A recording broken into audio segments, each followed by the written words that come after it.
this session on virtual and augmented reality. It seems our session chair is still missing and is also not available for contacts or not reacting. So we will just start the session right now without the chair. It's fine. I think the first talk will be by Johannes. And Johannes, if you could please share your slides and start your talk. Yes.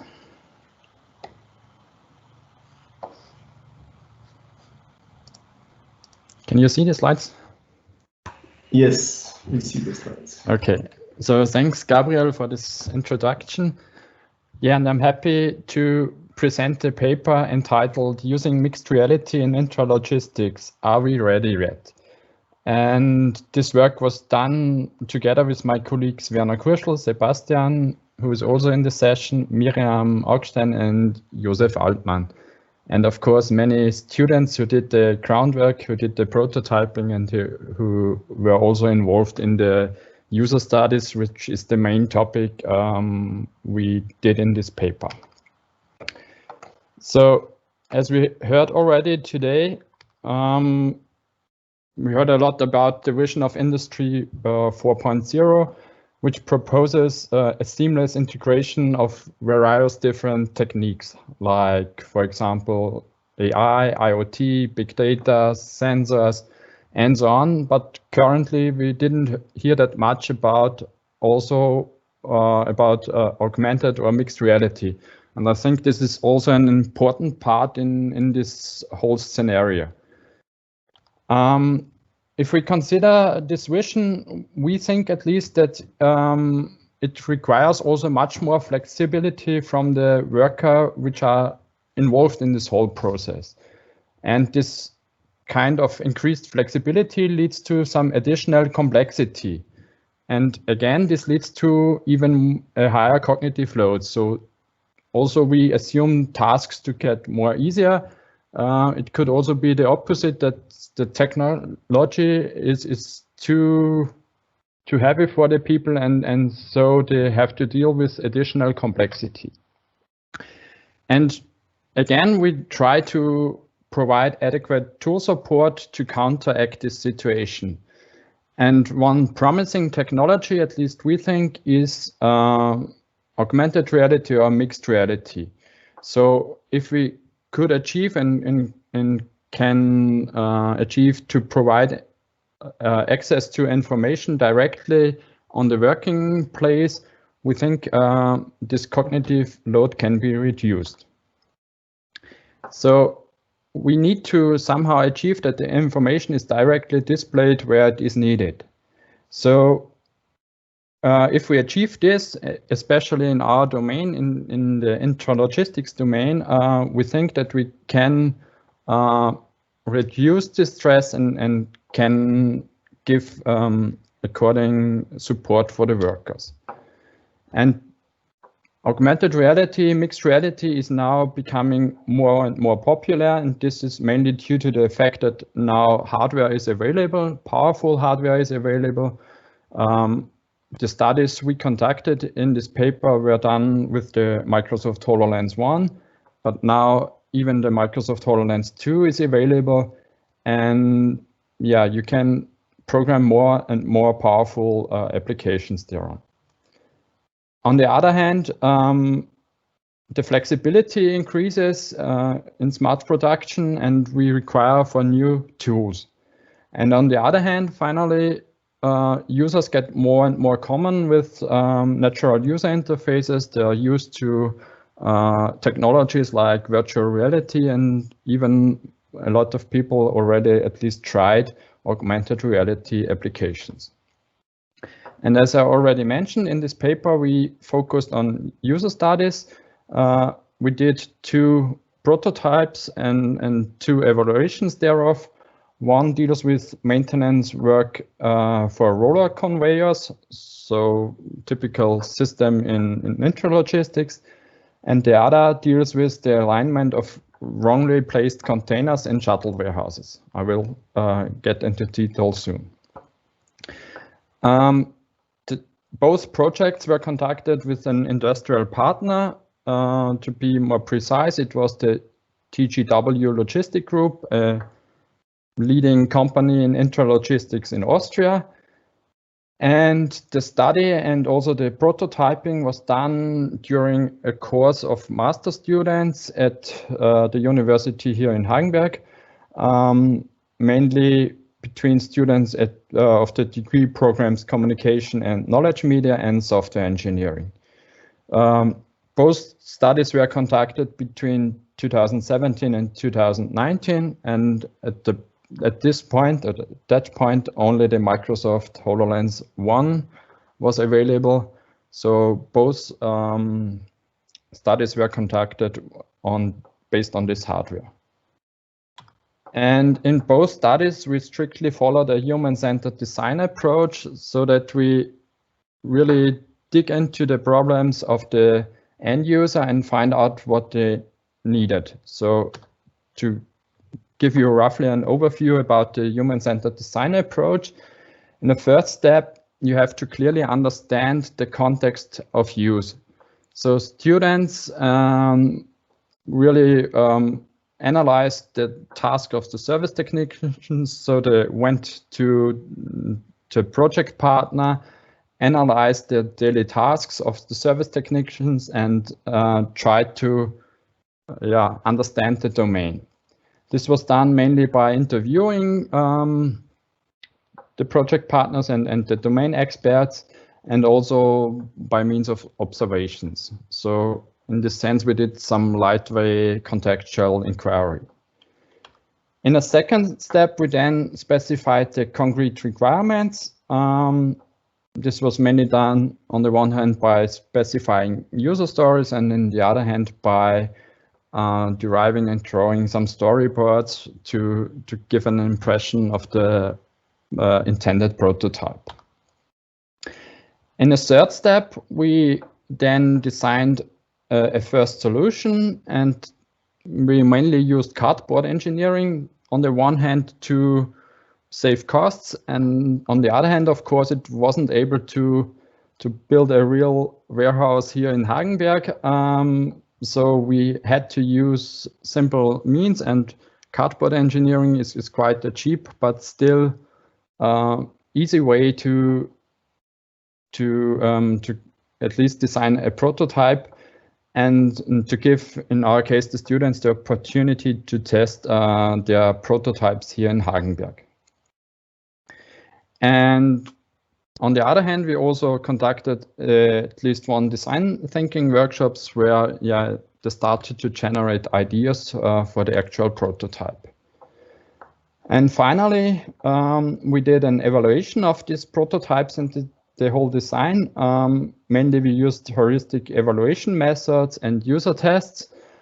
On the one hand, here in Hagenberg at the open house day with non-domain experts, but also on the other hand with domain experts of our project partner.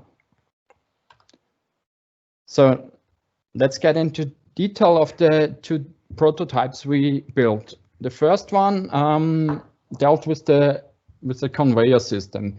So here you can see a picture of a typical conveyor systems, and the situation before the project was that, of course, there can be failures, and the maintenance personnel get paper-based service lists, and they walk to this conveyor and had to fulfill mainly two tasks.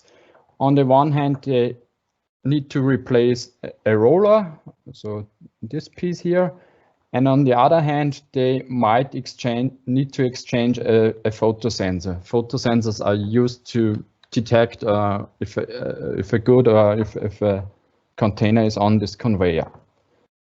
And so the idea was to build a Unity app that mainly deals with these two main scenarios. And so we provided augmentations and actions, we called them, to support the maintainer in these tasks.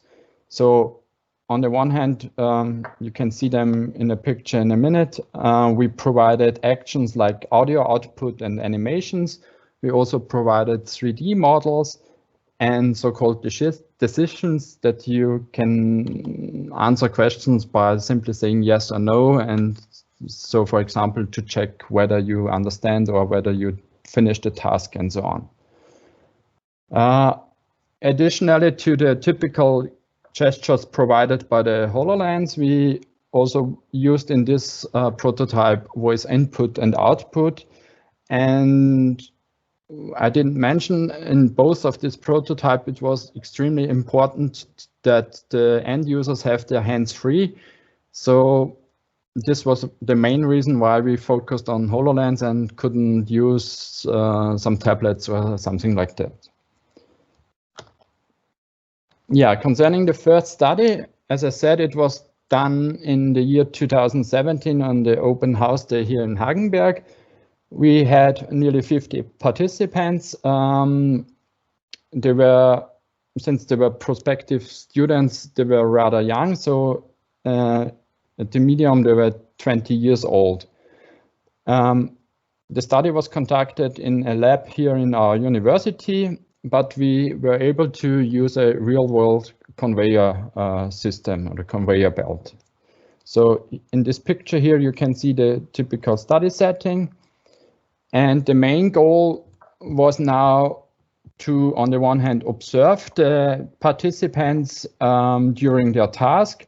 So they were asked to either exchange a conveyor or to replace the photo sensor.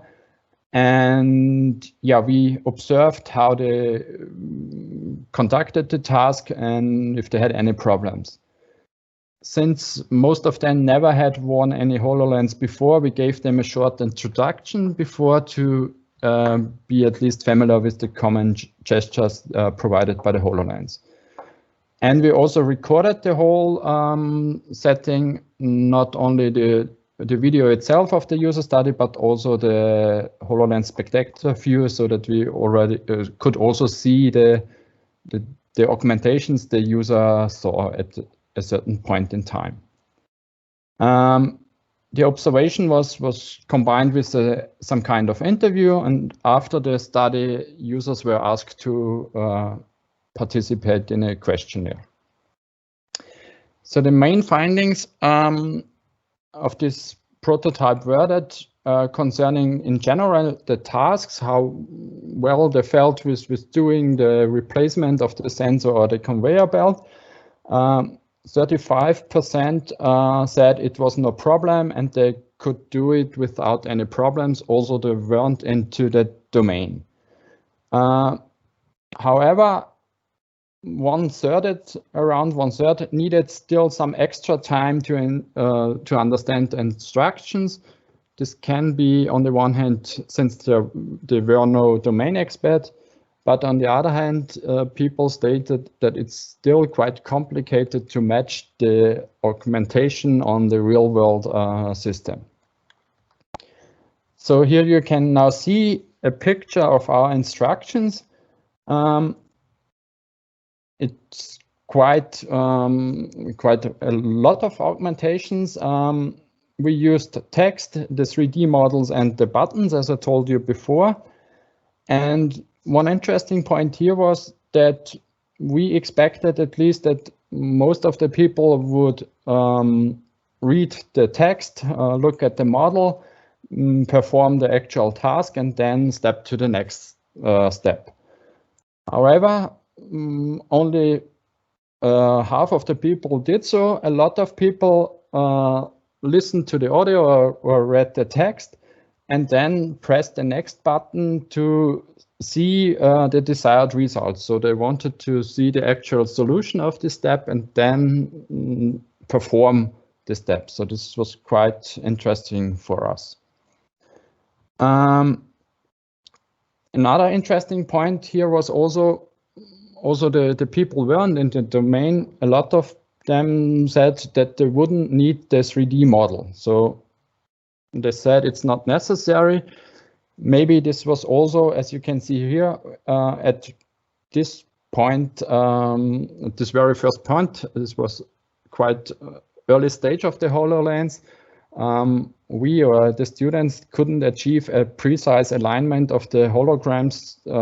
So we couldn't or were not able to precisely align the augmentation on the conveyor belt. And so maybe this is a reason why a lot of people said that in this case, the 3D model is not necessary. This is also a major finding I will present at the end. Yeah, as I said, we provided voice commands. In general, it wasn't a big problem for the users. However, if voice commands weren't recognized at the first or second time, users tended to switch to the visual navigation. And the main problems of voice commands were, of course, background noise. This is a huge problem in industrial settings. At the time of the prototype, the HoloLens only supported English, and most of our participants had a German mother language, so there's some kind of accent. And also very short commands caused some troubles, like saying next or stop or something like that caused more problems than speaking a longer command. And maybe all of you that have worn a HoloLens can agree with this statement that it's quite, at least the HoloLens 1 is quite inconvenient to wear. So several people needed readjustments, and we had a lot of troubles. At around 50% of the persons that wear glasses were not able to see the augmentations correctly, especially those with progressive glasses. Yeah, and the second prototype, again with TGW, we used the HoloLens again for aligning containers in a shuttle warehouse. So here you can see a shuttle warehouse, and basically the problem is here you see these yellow and red containers, and it may happen that the shuttle, this is this red thing here, may not grab a container because it's wrongly aligned, it's missing, and so on. And before the prototype, the service worker had to manually put this box out of the storage, bring it to the picking station, and let the system again find a suitable place for these containers. This is due to the fact that he didn't know the actual layout of the box. So every compartment in this storage may be different, and so it's not that easy to correctly align these containers. And now the obvious idea was to provide augmentations that show the users the correct alignment of this specific shelf or rack. And again, we used the HoloLens 1, built a Unity app, and we used the .NET Core implementation to mock up the backend, basically as a simple kind of warehouse management system, and communicated via a REST API between the backend and the HoloLens application. Yeah, again, we did a study at the Open House Day with around 42 participants. The study was conducted in March 2019. And in this project, we were also able to do at least a small test with the domain experts at our project partner. And again, we basically applied similar methods than I told you in the first prototype. The main difference is that we provided two different kinds of visualizations. On the one hand, we used some kind of 3D visualization that's common in augmented reality, but we also provided a 2D video I will show you in a minute. So what are here the main findings? Be careful with providing and reading texts. A lot of people had problems with the font size and even with the contrast. It's hard to say where the augmentation is really shown at the end. And so contrast is a big topic. And as I told you before, we tried to investigate on two different visualizations. On the one hand, here above, this is a kind of 2D visualization. We provided, let's say, a small map of the correct alignment. And on the other hand, we provided a 3D visualization thereof. And both visualization had advantages and both had disadvantages. For the 2D, it was in the first step hard to find the correct position, so the correct shelf or the correct rack where the error occurred. So this was the main reason why they, in the first step, preferred the 3D animations. This was since the errors were directly projected on the shelf, and so they could more easily find the error. On the other hand, it was also for some people difficult to find the error because the augmentations were too large. So in this rack, you don't have that much space, so you are quite near to these augmentations and projections. And so they had troubles to find them. And at least a lot of people said, okay, when I know where the shelf is or where the rack is, where the error is, I prefer the 2D visualization because I get a better orientation and a better overview. In the final prototype, which we tested at our project partner, we combined both. So we flattened the 3D visualizations, as you can see here. And this was mainly due to the response and the answers in the questionnaire, where a lot of people suggested a combination thereof.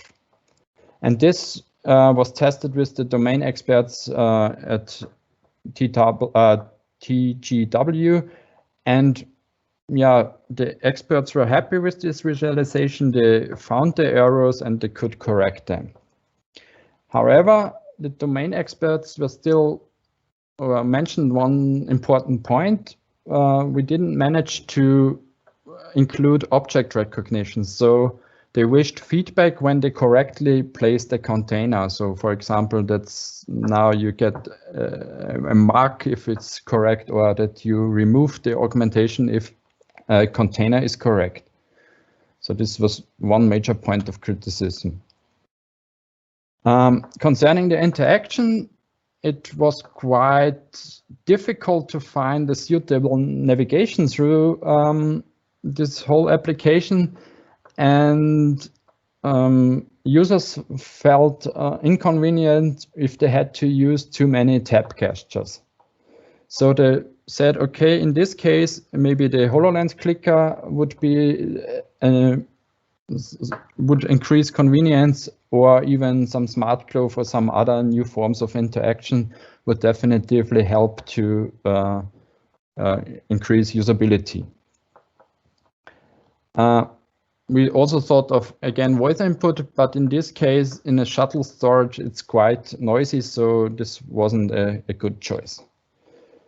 Again, the same troubles with people's concerning classes. In one case, we had a test person who wore a class with a blue filter, and he didn't even see any animations or any projections. So getting back to our first questions, are we ready yet to use mixed reality applications in intralogistics? We couldn't find a really clear answer. On the one hand, we find factors that inhibit the use, and a major factor was the ergonomics of the HoloLens 1. Last year, we were able to do a small test with the HoloLens 2, and at least the impressions from these small tests are much better. So it's much more comfortable to wear. the field of view is larger and makes now the holographics appear much more immersive than before. But still, the view is restricted and is significantly narrower than in a typical VR headset. It seems that they now have less troubles with people wearing glasses, but we had only 2 persons that wore glasses, so definitively more tests would be needed. Another inhibiting factor was that it's quite complicated to really get a good and precise augmentation and dealing with object recognition. There are a lot of different frameworks, a lot of different versions, and some versions work together, others not. So programming complicated augmented reality applications is still a challenge in our mind. Facilitating factors, on the other hand, are people liked this kind of application. They found it useful and helpful in performing these maintenance tasks, and these augmentations in general were found helpful. So in general, you can say using augmented reality in maintenance work, teaching, training scenarios, do so. It's a good idea. They also liked that the interactions and the augmentations can be easily integrated in the workflow. They had hands-free. This was a major advantage of the HoloLens. Yeah, voice commands may be used, but you have to provide longer commands. They work better, and of course, you have to be aware that it's still only available in English. And at least the HoloLens 2 now offers really nice new gestures. If you haven't been able to try them, try it. It's really different than the HoloLens 1. So it's much more convenient and much more immersive. Yeah, and in general, be aware that you don't use too much animations and too much augmentations. But yeah, if you use it in a sensible way, we think it's really helpful. So we would say it's still a step to go, but on the other hand, at least with the HoloLens 2, we think that these applications can now be used in real-world settings. So thanks for your attention, and if you have any questions, I'm happy to answer it. Thank you very much. I'm Michele Fiorentino from Politecnico di Bari. I just arrived at the very beginning of the presentation. Sorry, I had the restart of my computer, so I will share this session. And if there is any questions from the audience, because maybe you can raise your hands, or I can probably have already a question. So first, I will compliment for the work. It's very detailed and also deep. Also, the number of testers is very high compared to the literature. So my compliments. Surely, I think the work is valuable, and the question is if you think that there is in this field a lack of guidelines. So I mean, I see that you this kind of application was already studied in some old literature, very old one with very old technology. So it's very interesting to see if with the new technologies like HoloLens 2, you saw some difference comparing the literature in usability, for example. Yeah, HoloLens 2 is now still emerging, and we definitively plan to do further projects, further studies, if the improvements and new interaction methods with the HoloLens 2 are really useful.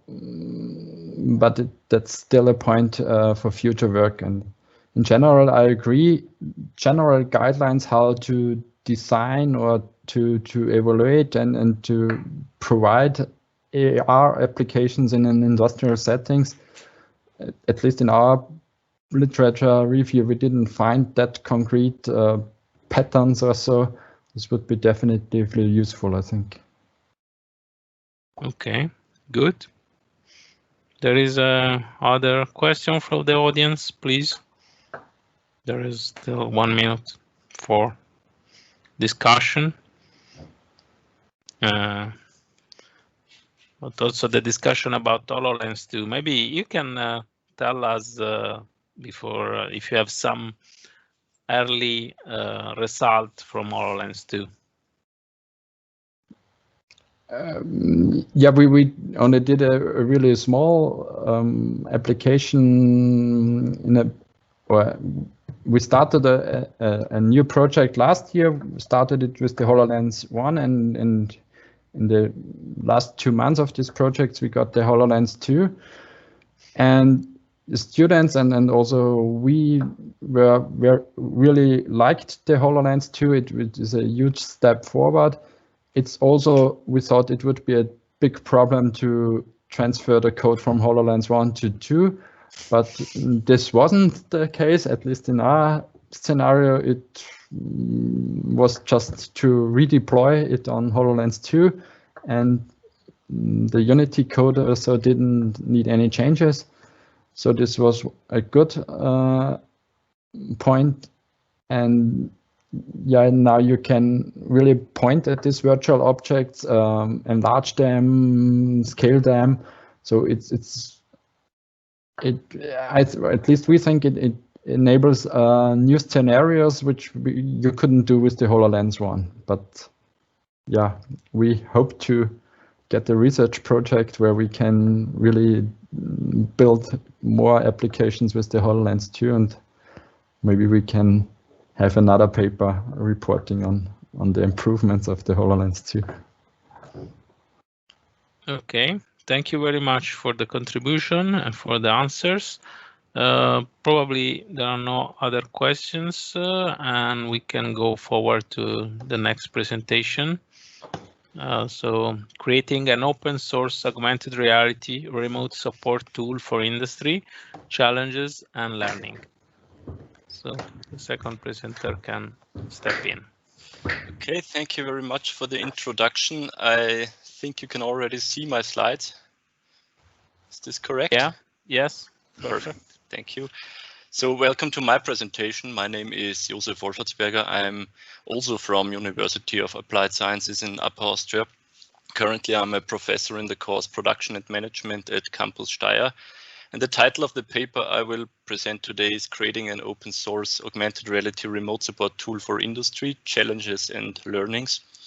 I wrote this paper together with my colleagues Andrea Aschauer, who is the main author of the paper, and Irene Reisner-Kollmann.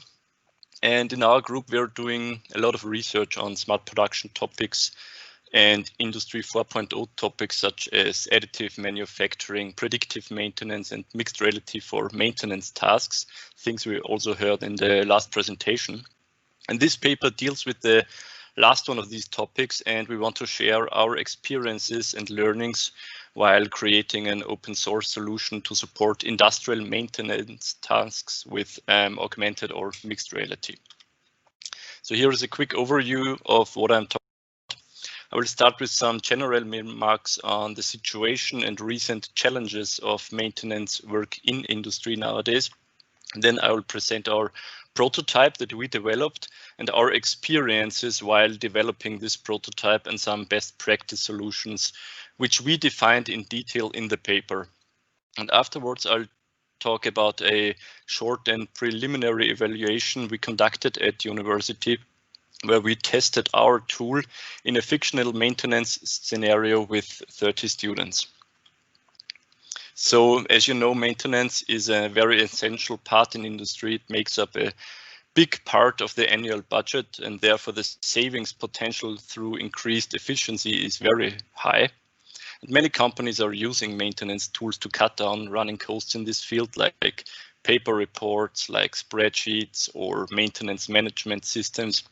And in our approach, we are having a look at supporting maintenance with augmented reality approaches. I will come to this in a minute. And maintenance in general is a big field of research nowadays. And what you see here are 3 types of maintenance strategies for production plants, which is something like corrective maintenance, where something is repaired when it's already broken, preventive maintenance with routine checks, and very interesting for research purposes, predictive maintenance. And I've seen there are also papers on this topic at the conference. This is also something that we look into, but now we focus on mixed reality supported remote or assistance, or simply remote support.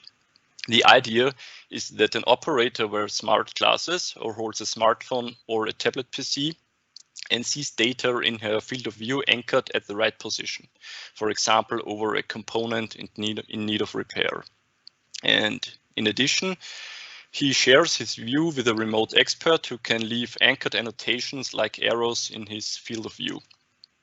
There are already some commercial solutions out there, also with industry focus, for example, by Microsoft or Vuforia or Reflect. And maybe you've already tried some of these to repair your coffee machine or similar things at home.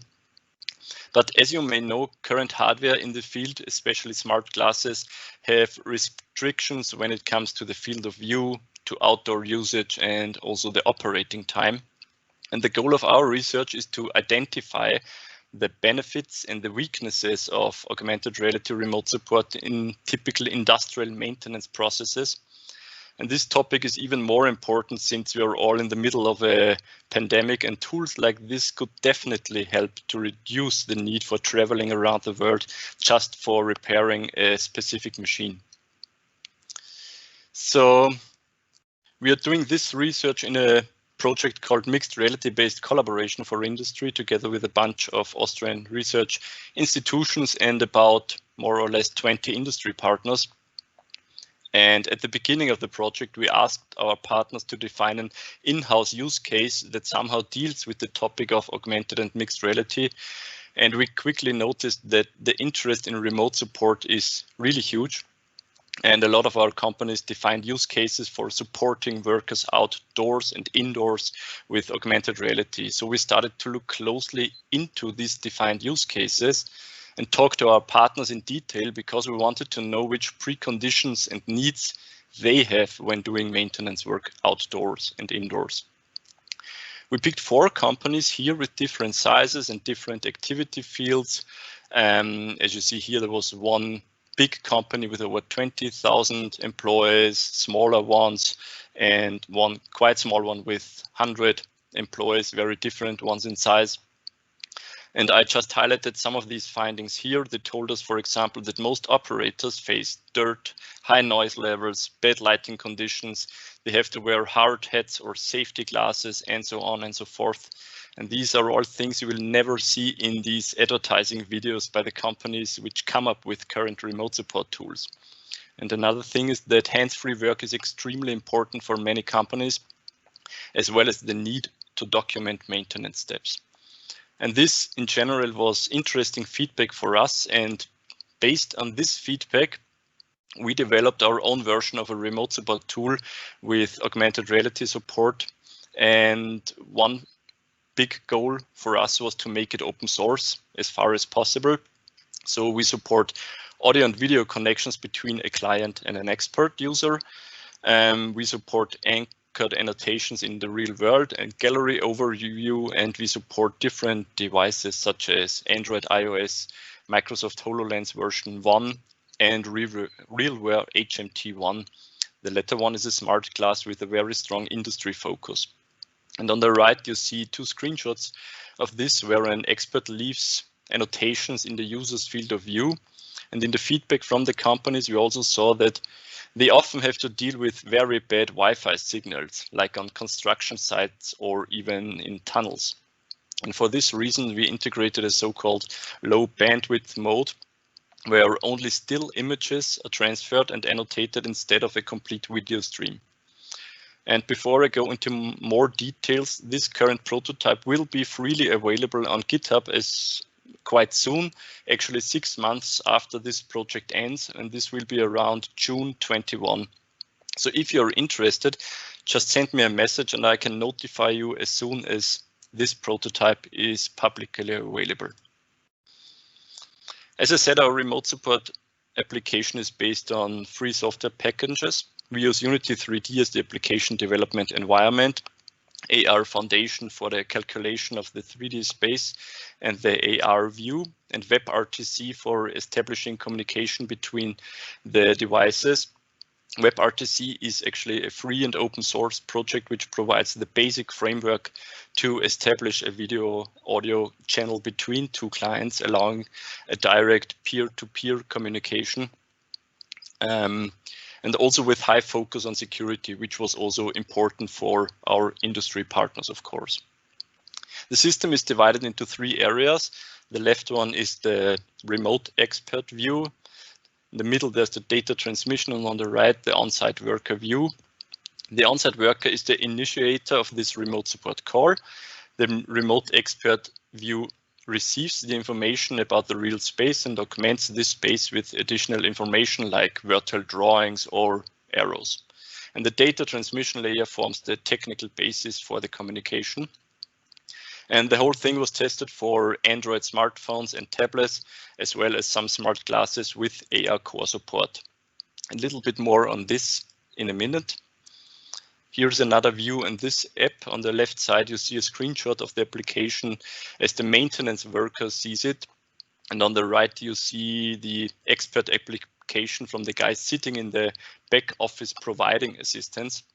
So the on-site worker starts the call by sharing a unique connection key with the remote expert, for example, by email. And the remote expert uses this key to establish the connection with the on-site worker. And remote experts and on-site workers see a live video recorded by the device on the on-site worker and can extend this live video with AR annotations in 3D space to facilitate the communication with visual labels. The remote expert can use a freehand pen, a drawing, an arrow drawing tool, textual annotations, and an eraser to modify various drawings.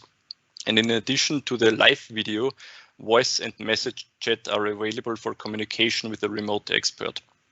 And the chat option serves as some kind of fallback solution for loud industrial environments where voice transmission is just not possible. We offer different tools to support the expert with helping the worker with his tasks. For example, anchored arrows or freehand drawing overlays, as I already said, and both of which can appear as temporary hints, which appear or which disappear after some seconds, or as permanently anchored annotations. And we made the experience that simple arrows that direct the worker into the right directions work best for most of the tasks. For more complex tasks, freehand drawings may provide more assistance, for example. And this strongly depends on the current use case, and the remote expert manages the optimal tool selection manually in this application. So this was a very short glimpse on the application itself. For more details, please look into the paper. And during our implementation work, we came up with some findings and best practice solutions which are discussed in detail in the paper. For example, we discussed bandwidth issues, which is extremely crucial, security issues, the role of hands-free work in the industry, and so on and so forth. And for this presentation, I picked 4 of these best practice solutions I want to present now. The first one is called something like annotation permanence, meaning how long is an annotation relevant in the user's view. There are 2 possible ways to implement this, as I said before, either as permanent or temporary hint. With a permanent drawing mode, the annotation is permanently stored in the 3D space and in the gallery. This is, for example, useful for labeling parts or repetitive work such as selecting a button when operating a machine, for example. And the annotation needs to be meaningful on its own without accompanying with voice instructions. But if the real environment changes with every work step, for example, due to an assembling process, permanent anchoring of all hints would fill up the view and cause complete confusion. When using temporary hints, annotations automatically disappear after a short period of time. And this mode enables a much quicker communication for both partners in this communication. So we offer these two modes of annotating the real world, and the remote expert can quickly toggle between permanent and temporary drawings, depending on the current use case and what works best for him. This concept is also visualized in this picture here. On the left, we see permanently anchored annotations, and on the right, you see a storyboard for temporary annotations, which provide quick hints for consecutive tasks. Depending on the current use case, one or the other will work better. This is also something for future work to determine which approach works best for which specific use case. And the second issue I want to discuss in my presentation is about stable anchoring and projection planes. As you may know, AR Foundation uses a SLAM approach to anchor annotations in the real world. So the algorithm searches for planes in the real world and anchors the annotations to this plane. This can be, for example, a ground plane or a table or whatever, or as it is in this picture, it can be a screen, the pink one, or the wall in the back depicted in green here. And when the user clicks the screen, a raycast is sent from the click point to the 3D scene. And if the raycast hits one of these planes, the annotation is projected onto this plane. Our system automatically decides at which plane the annotation is attached to, but this may not always be the correct plane. Looking at this picture, the annotation could be attached to the wall instead of the computer screen, which is a problem. In this case, the remote expert can change the protection plane manually during the drawing activity, and this is shown here, and this is actually a complete novel feature we have not seen in any other remote support application yet. So during runtime, you can choose the projection plane you want to draw on to guarantee that the annotation is depicted in the correct depth from the user's view. On the right side, you see the detected planes marked as yellow circles. As a user, you select the best match and start drawing on this plane. And although we also see that many novel users did not make use of this feature, we still see a huge potential for expert users to use this feature. But it's definitely an experimental feature for us. And the last thing I want to discuss in this presentation is hardware and environmental conditions. Let's start with the current hardware situation. We have heard some of these issues in the last presentation already. We see that older smartphones, for example, sometimes do not offer AR Core or AR Kit support, which is the basic technology for the AR calculation used in this application. Anchoring in 3D space is not available with these devices, and the system switches to non-AR mode. This also happened for current smart glasses, for example, the HMT1 by RealWear, which has a very strong focus on industrial usage, which is a good thing, but it does not support AR Core. So our application does run on this device, but without AR support. And we have seen that the AR feature drains the battery of our test devices a lot, and the devices get really hot. This is really a big challenge still. And about environmental conditions, we see that ambient noise, lighting conditions, and low internet bandwidth influence the quality of AR remote support a lot. Industrial environment can have a very high noise level, which makes communication via phone really difficult. We have integrated a chat function to enable communication in these environments, but voice control of smart glasses is therefore also not possible, which also supports our preferences for smartphones and tablets, although it does not support hands-free solutions. The internet connection is also very poorly developed in some industrial plants or in tunnel construction sites. So to counteract this bandwidth problem, we have introduced a low bandwidth mode, which switches from live video to still frames. More info on that in the paper. And to sum this up, AR offers great potential, but it's not yet technically 100% reliable on all devices and lighting conditions in industrial settings. We actually planned to do a real-world evaluation in industrial settings with our industry partners, but unfortunately this was not possible under the current circumstances. So by now, we just had the possibility to conduct a preliminary evaluation with 30 students in lab settings at university, which already revealed some interesting points for us. The use case we designed for this evaluation looks like this. They had to repair an industry PC. At first, they had to identify the correct type of PC. Then they removed the cover of the PC, changed a specific heat pipe, and finally closed the cover again. So this was the use case. And we divided them into two groups, a control group using baseline paper instructions and an experimental group using our application on smartphone being guided by remote experts sitting in another room. We measured the time for every work step and the error rate, meaning the mistakes they made during the assembly. We also took down interesting observations we made during the evaluations. And here is a short glimpse on the results so far. Actually, both groups needed nearly the same amount of time to fulfill all the tasks, which was about 5 minutes, nearly 5 minutes for both groups. But looking at the error rate, we see some significant differences. For example, the AR group made much less mistakes in direct comparison to using paper manuals. And we have seen that the type identification, the first task they had to do, was speeded up significantly using the AR assistance. And very interesting, the feedback afterwards showed us that many users said that the AR feature was actually not needed all the time. Most participants said that temporary hints are completely sufficient to provide assistance. There is actually no need to anchor the hints in the real world. So actually, this showed us that we over-engineered the application and added features that were actually not needed in the end. What's still open is a real-world evaluation with our company partners, which is currently on hold. So here's a summary of our findings so far. First of all, current hardware devices are only partially usable to conduct remote support in industrial settings.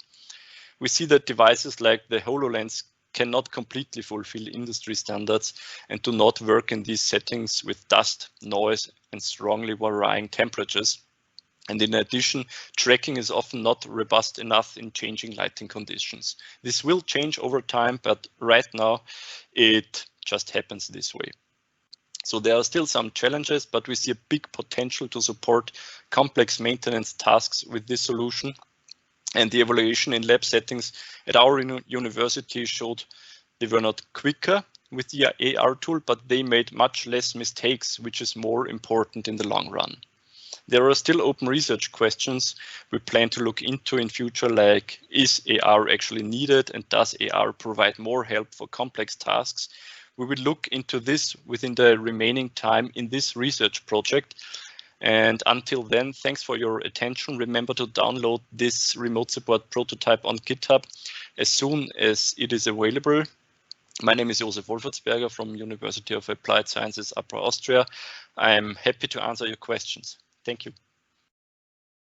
Thank you, Joseph. Very interesting presentation. So please, from the audience, if you are interested for a question, please raise your hand and then go on. I don't see any. There is some. No. Yes, we have a question, please.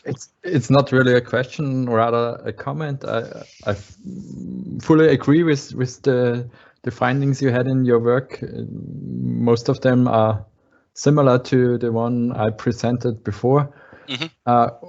One use case where you could still use this permanent markers and permanent anchors mm-hmm. is you mentioned documentation, and we found out that it's somehow useful if you can somehow remove or temporarily remove augmentations, and if you come back again to this scenario, maybe you want to see them. So in a longer period of time, I think they are still useful for just a single remote mm-hmm. Work.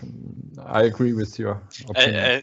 totally agree. We actually had in the same research project, we had use cases like this using cloud anchors, which are also provided by Microsoft and so on.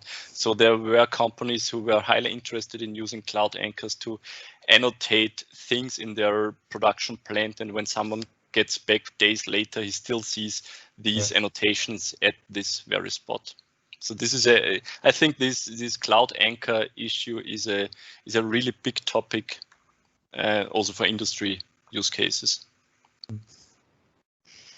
Okay. So for the question, just I want to add that the question when does it help augmented mixed reality support? I really believe that's a really big advantage, and we need to develop the technologies, but then it will be something so valuable that I believe that this research is valid, and companies send people with the airplane for another side of the world, and this will help this very much in many terms. So totally thank you. We don't have any other questions. I think we can go to the next one. Thank you very much, Joseph. And an empirical study of task-specific limitation of the overview detail technique for interactive time series analysis. So please start the presentation. Thank you, Judith.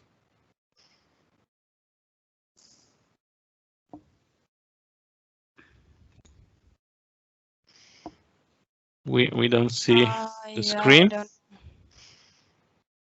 I try again. 1 second.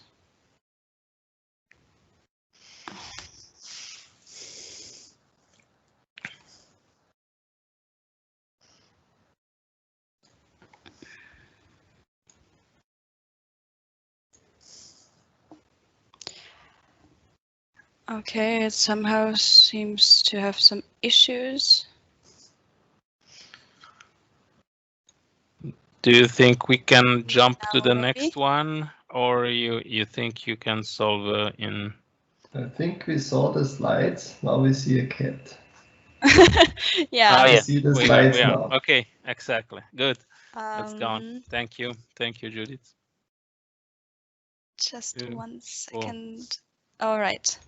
Okay, great. So my name is Judith Friedl. I am with the research group Human Interfaces and Virtual Environments at the University of Applied Sciences, Upper Austria. I wrote this paper together with my colleagues Björn Zimmer, Lisa Perkhofer, Jan Zenisek, Peter Hofer, and Hans Christian Jetzer. The topic of this presentation is an empirical study we did on the task-specific limitations of the overview and detail technique for interactive time series analysis. Now, data-driven optimization of business and manufacturing processes is an ongoing topic in Industry 4.0 and smart manufacturing, for instance, using sensor or process data for predictive maintenance, smart logistics, or quality assurance. Therefore, the interactive review of large data sets is critical for data analysts or domain experts before or after algorithmic analysis. This way, problems such as missing values, sensor drift, precision degradation, or faulty data can be identified visually. When handling large data sets, interactive visualizations allow users to see, explore, and understand these large amounts of information at once. For time series data that commonly occurs in a production context, overview and detail visualizations can support users in the visual data exploration. Now, as already mentioned, the overview and detail technique supports the visual exploration of large time series data. The main reason why it is useful for this type of data is because it provides both context and detail information at the same time by displaying two spatially separated rectangular views, one for the context and one for a more detailed perspective at a higher magnification level. Therefore, overview and detail visualizations are specialized multi-window arrangements that display the entire content of a dataset in a compressed form in the overview and a subset of the content in much greater detail in the detail view. Finally, a visual marker in the overview highlights the section that is displayed in the detail view. Overview and detail visualizations are not only useful for displaying time series data, but also, for example, for displaying documents or maps. Now to our objectives. While our main assumption was that overview and detail is an effective and efficient technique for time series analysis, we wanted to identify scenarios where this was not the case, so where overview and detail does not effectively visualize this large time series data.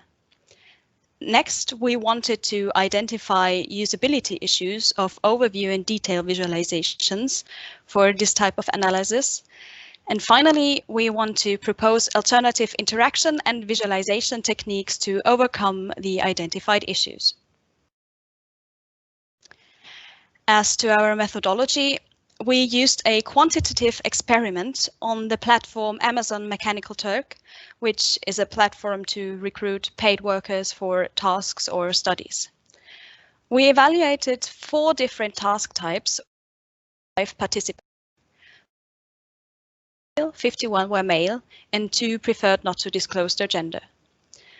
The age of the participants ranged from 24 to 69, with a mean age of 39.8 years.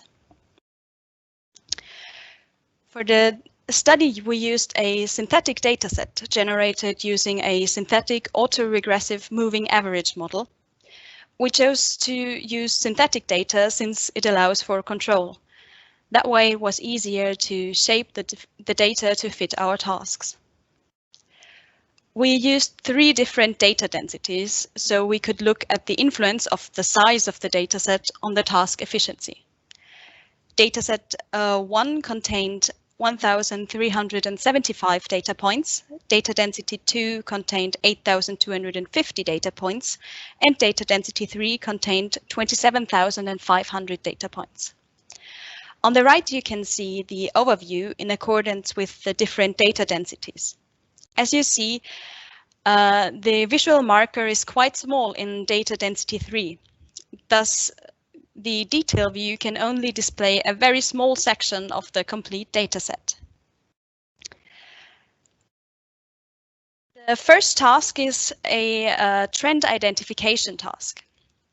Participants had to report the current direction of a trend in the data. This type of task occurs, for example, in a financial context when analyzing market trends, or in a smart manufacturing context when analyzing power consumption trends. Task 2 was a discrimination task. Here, participants needed to compare 8 data points that were highlighted in overview and detail view. Such a task, for example, occurs when a user needs to review and evaluate a value that has been highlighted by an algorithm as potentially interesting.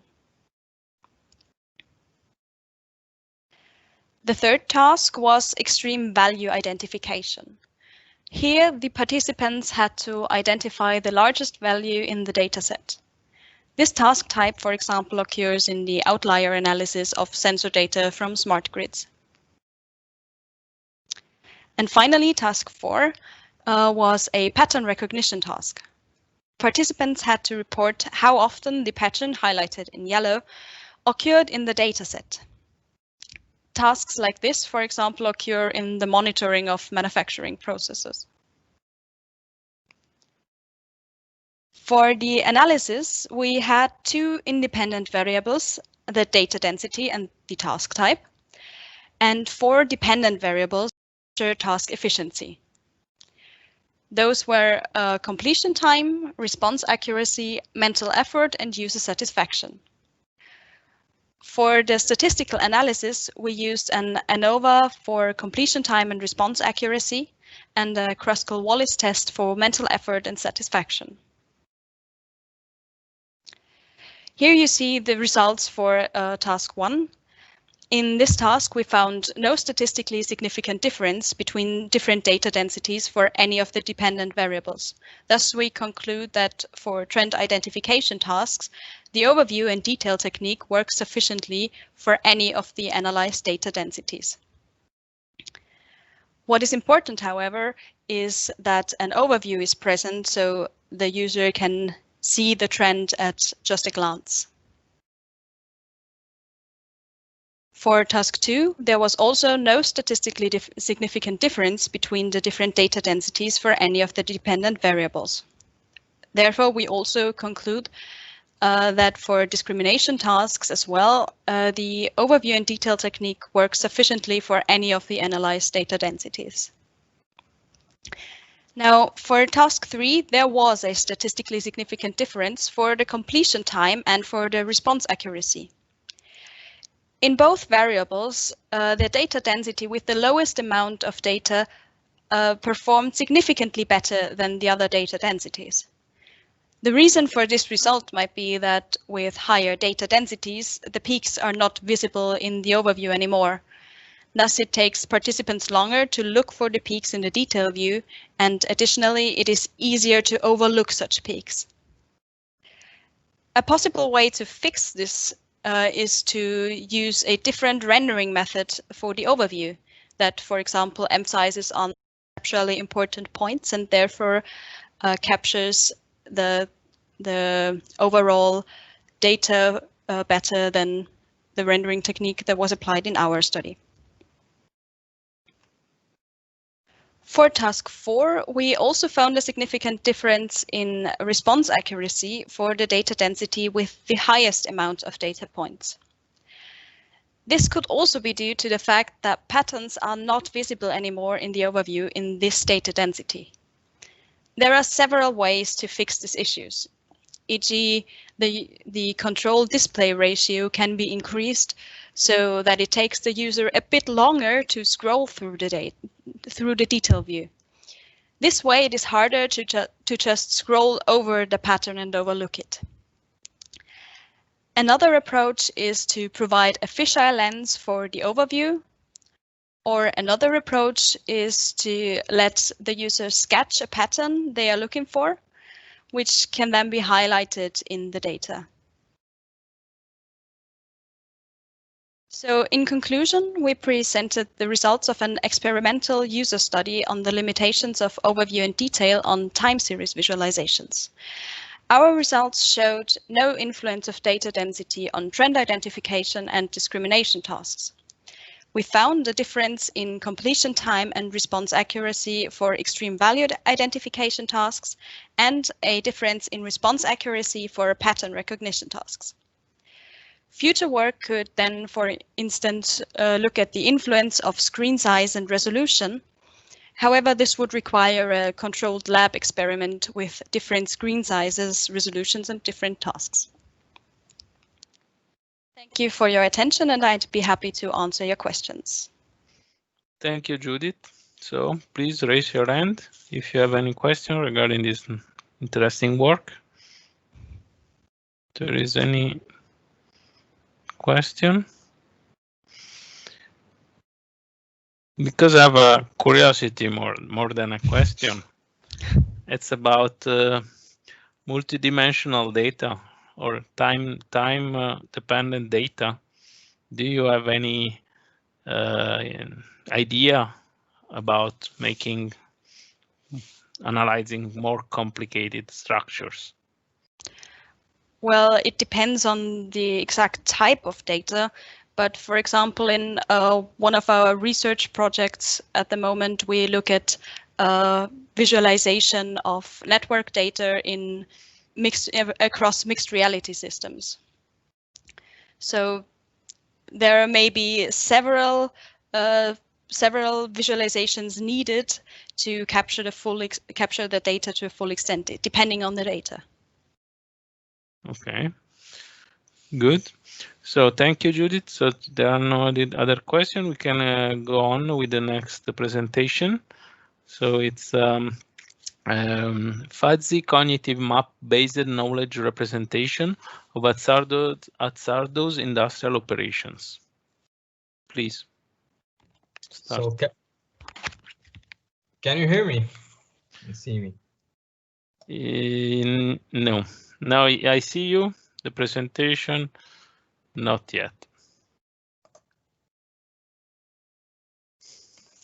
Now? Yes. Go on. Okay. Good afternoon, everyone. My name is Mohaiad Elbasheer. I'm a researcher at the Modeling and Simulation Center, Laboratory of Enterprise Solutions at the University of Calabria. So I'm here to present our paper of fuzzy cognitive map-based knowledge representation of hazardous industrial operations. Noteworthy, this is a part of a research project aims to develop new methodologies and explore new methodologies regarding the development of solutions of training operator 4.0 and developing new virtual reality training scenarios that are realistic.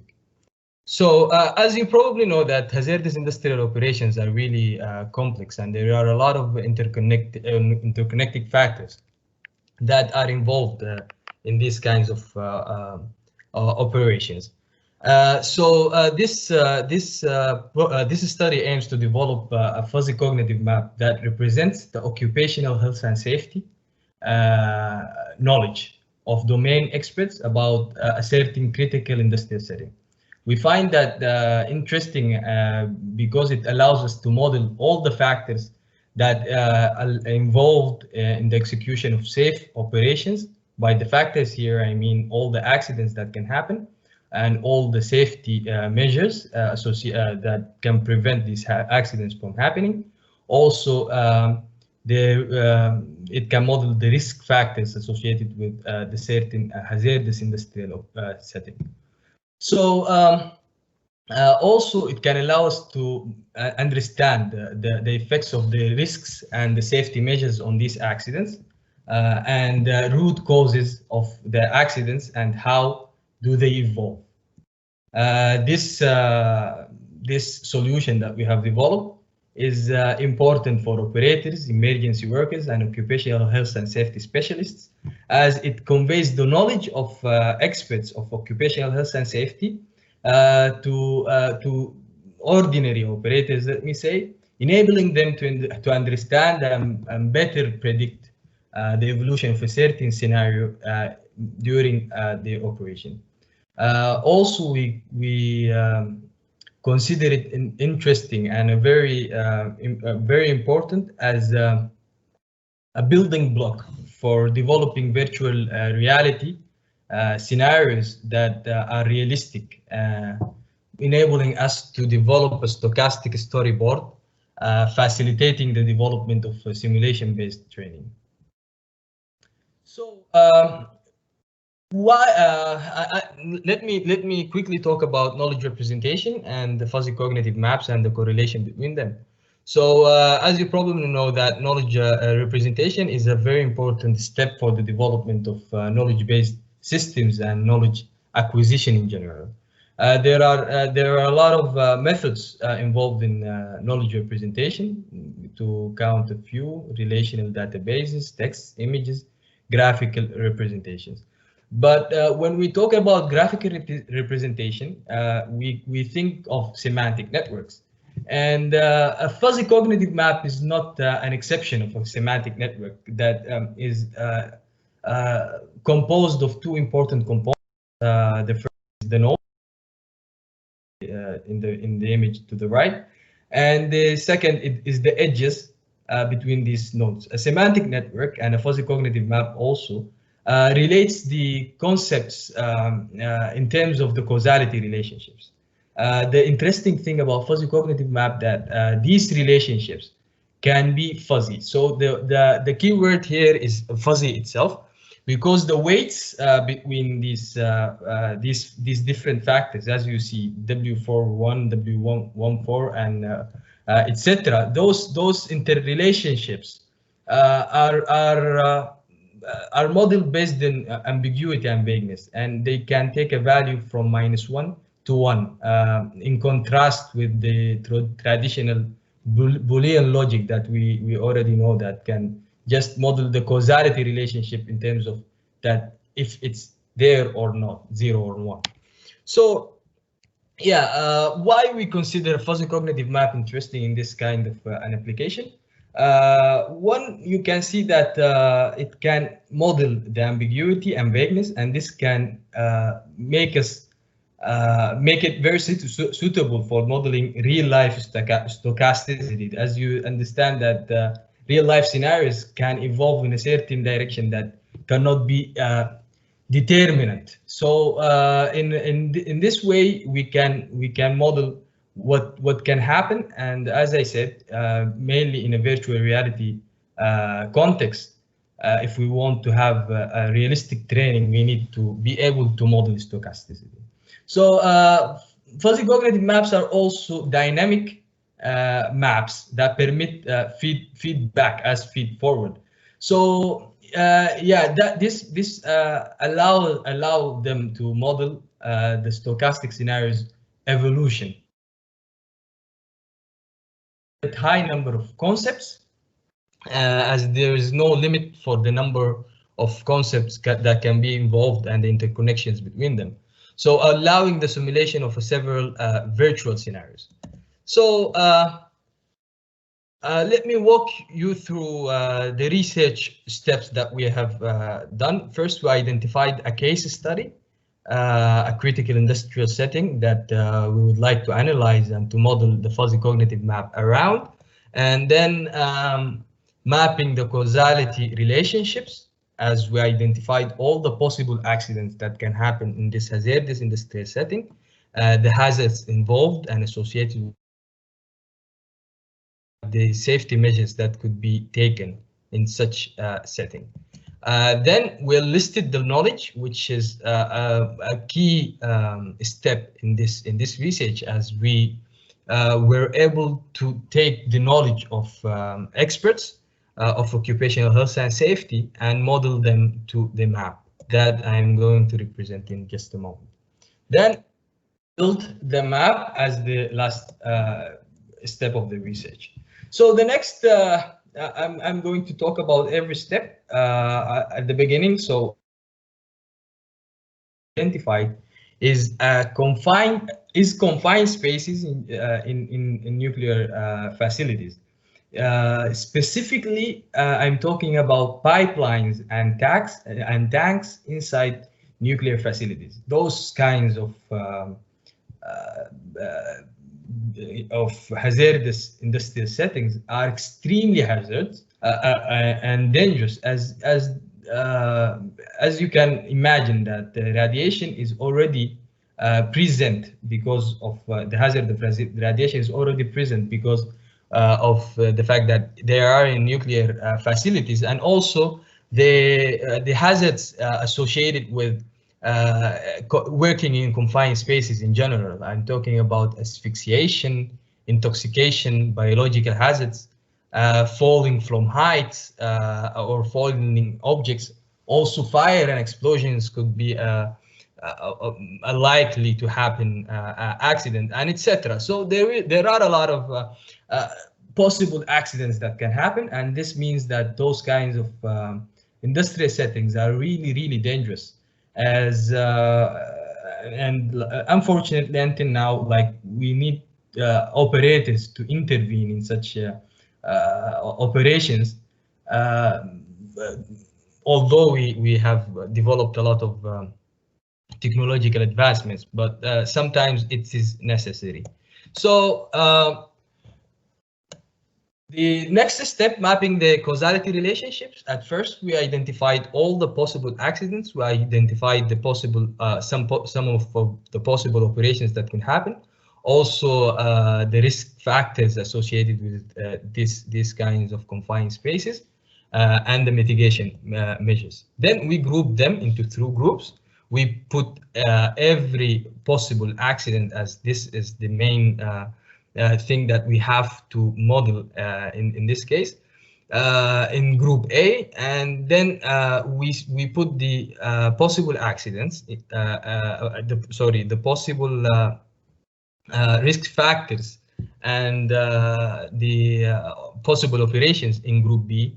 In group C, we put the mitigation measures. This to prepare them for the next step, which is relating them because all the mitigation measures, they have negative relationships, meaning that concepts being in group C, they can reduce the possibility of an accident to happen, while every concept in group B, I mean by that all the possible risk factors, hazards, and also the possible operations, they can increase the possibility for a certain accident to happen.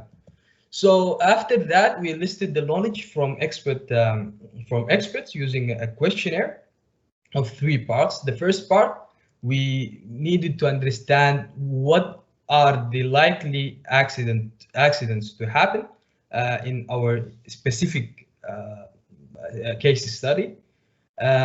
We allowed them to answer for the questionnaire using a linguistic expression: not possible, very low, low, medium, high, and very high, to make them avoid putting a numerical weight that cannot be very accurate, and benefiting from the fact that fuzzy cognitive maps can translate these linguistic expressions into numbers. Tell you how. So the next part of the questionnaire evaluates the effects of different risk factors on accidents likelihood. So again, experts can say that there is no effect, very low effect, low, medium, high, and very high. Then expert different safety measures on accidents likelihood. Then, as I told you, this linguistic expression has been transformed to numerical values using the defuzzification methodology of modified weighted mean of maximum. Then, using the mental modeler web-based software tool, we could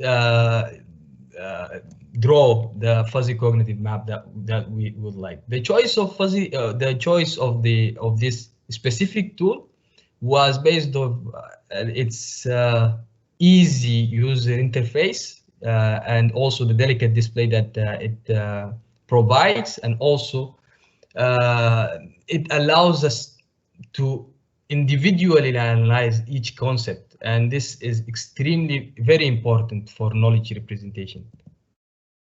So the results, experts identified 6 important accidents that could happen in these kinds of confined spaces: asphyxiation, as it's very asphyxiation, intoxication, and fall, slips, fire, explosions, radiation, and noise. And they're all likely to happen, while some of them are most likely, when some are less likely. Like noise is not so relevant, but radiation, for example, is really really dangerous, according to the experts. So the effects of different risk factors, you can see from the table that all the relationships between the different risk factors that we have listed, which are 13 important ones. The first 4 are possible operations that could be done in such confined spaces, like inspection activities, water presence check, maintenance activities, and surveying activities, while the others are risk factors associated with the fact that they're working in a confined space. So like you can see that structural hazards for some confined spaces, you can see some ladder, and in other there is electrical equipment, and you know, low illumination is very relevant in confined spaces in general. Low oxygen concentration is very relevant as well. High humidity, or sometimes you can find some unfavorable gases. And also we put in the considerations the fact that the operation time itself could be a risk factor, as sometimes working in a confined space for a long time, that means that very exposed to a lot of dangers.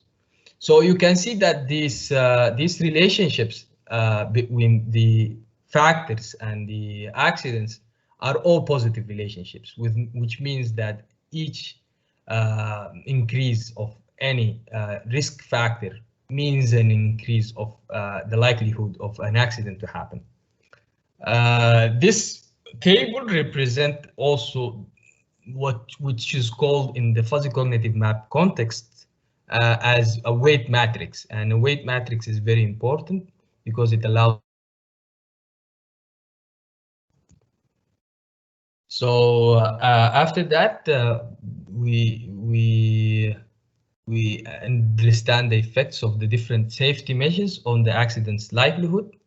Here you can see the different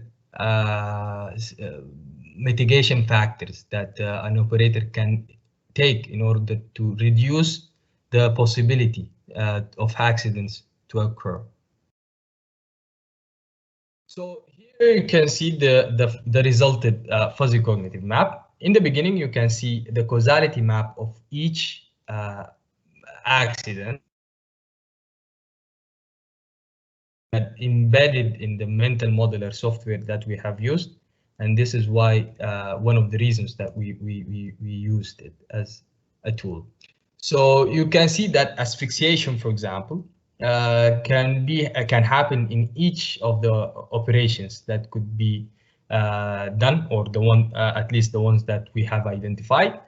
And you can see the structural hazards can be relevant as according to the experts. Low oxygen concentrations, of course, the presence of unfavorable gases, and the prolonged operating time is really relevant. On the other hand, you can see that each of these factors to the right can reduce the likelihood of asphyxiation.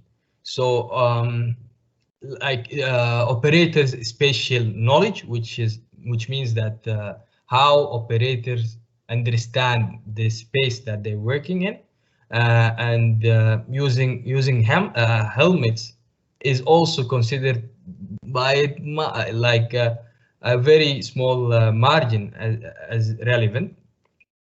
Using protection masks and measure the gas concentration are important measures. Here you can see the different measures: intoxication, fall and slip, fire and explosions. Fire explosion is really relevant in some cases of the confined spaces nuclear facilities, because sometimes you can see tanks that can have explosive or flammable components, and this could involve some fire that could happen, of course. Radiation is really relevant. Noise is also relevant. So this is the augmented fuzzy cognitive map that we have reached, and like it can be presented in this way. So at the end, like this fuzzy cognitive map conveys knowledge, the knowledge of experts to the ordinary operators, and it can show us the effects of the risk factors and the mitigation measures on accidents of confined spaces. It also assists operators and specialists to better understand the causality of the accidents, and letting them being able to act proactively in the during the operation. Also, this solution can be very relevant in terms of building a building block for developing a dynamic and realistic virtual reality training scenario. Thank you for your attention, and I will be very happy to answer your questions. Thank you very much.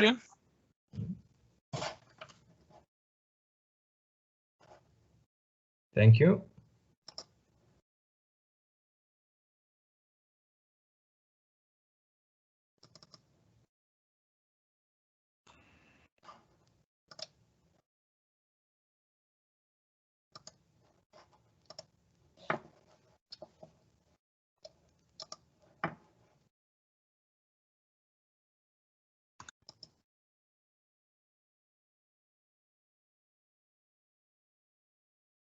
I think you're muted.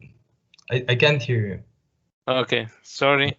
I said that during virtual conference, we noticed by experience in the short time that instead of having more questions like we expected, we receive less questions than in real life. So I invite the audience to be active and don't be shy. This digital shyness, because here we are in a conference just to create discussion. And so in this case, so I have a question, and actually it's not my field of research, so maybe it's a stupid question, but is when you have this mental map compared to just, so it's a kind of structural way of keeping the knowledge. So do you have applications of this in some industrial scenario? What is the immediate application that we can have? You're asking about fuzzy cognitive maps in general, or in this specific case study? Well, actually, the question starts from this specific study, but for sure, it may be general as a question. Sure. Yeah, as I told you, it could be this kind of a solution could be very important in terms of making us developing scenarios and understanding the effects of them. For example, understanding how each factor can affect accidents to happen can make us understand how an accident can evolve, and in this way we can put it, as I told you in the first beginning of this presentation. This is a part of a research that we would like to understand better if these kinds of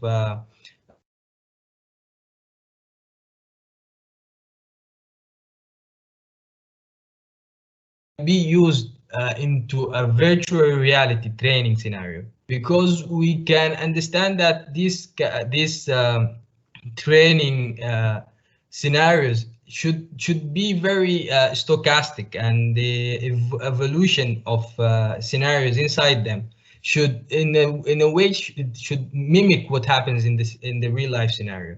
And we think that fuzzy cognitive map could be the tool that can provide us with this possibility.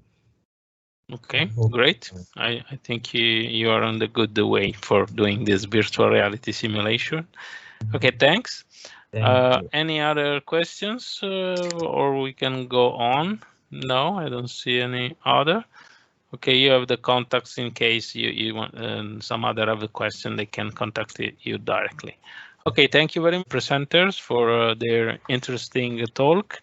And I think that we have a very broad example of virtualization and augmented reality in Industry 4.0. So I want to thank you all the attendees, and I wish you a good afternoon for European, for sure, time zone. And thank you very much. Thanks a lot.